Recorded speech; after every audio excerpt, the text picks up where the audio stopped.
Welcome to a bite-sized HIPAA Q&A video where we answer your questions about how HIPAA applies to your dental practice. We recently received the following question in our bite-sized HIPAA Q&A inbox. The writer says, "The computer that we used to take CT images crashed. Our IT provider said the hard drive failed and that the images and information stored on the drive could not be recovered. He replaced the drive and reloaded the computer and everything seems to be working again. But I'm concerned about the lost images and patient information. Can you share some HIPAA advice for the situation?" Well, thank you for your question and my condolences on the data loss. A computer crash is an unfortunate event in most circumstances, and it's particularly frustrating when the computer contains healthcare information.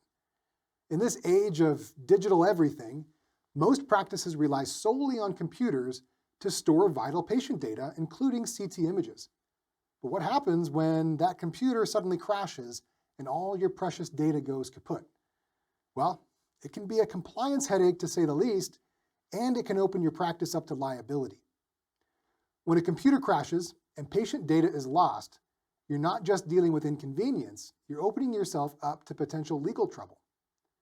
States require that medical records are retained for between 5 and 10 years, and HIPAA requires you to retain records regarding your HIPAA compliance for 6 years.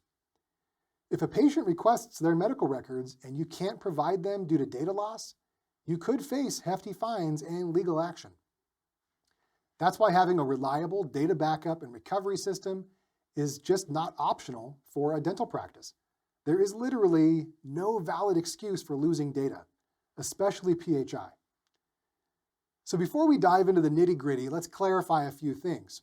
While we typically talk about HIPAA's privacy and security rules, the confidentiality rules, HIPAA actually sets the standards for ensuring the confidentiality, integrity, and availability of PHI. So your question will help us dig into the rules concerning data availability.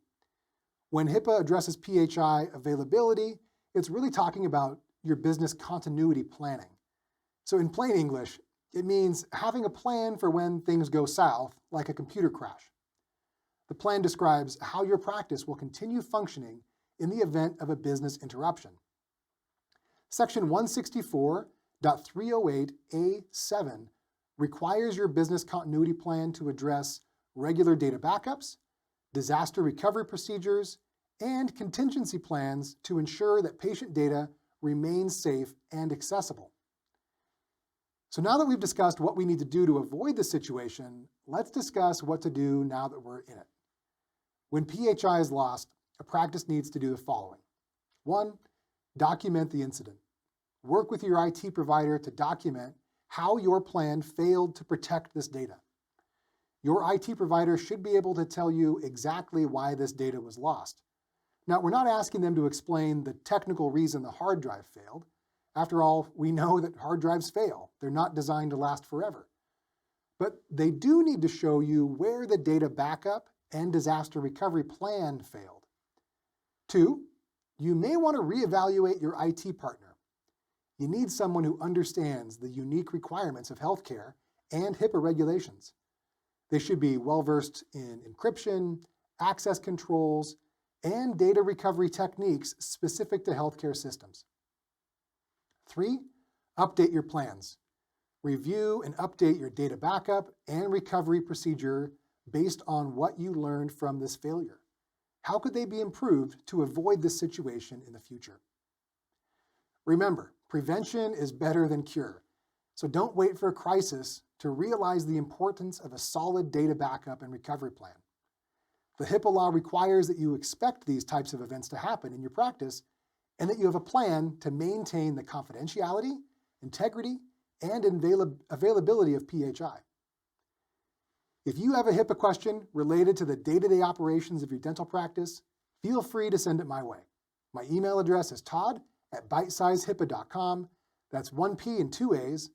I can't promise I'll be able to get to every question submitted, but I'll do my best to find the most applicable ones to address in future bite-sized HIPAA Q&As.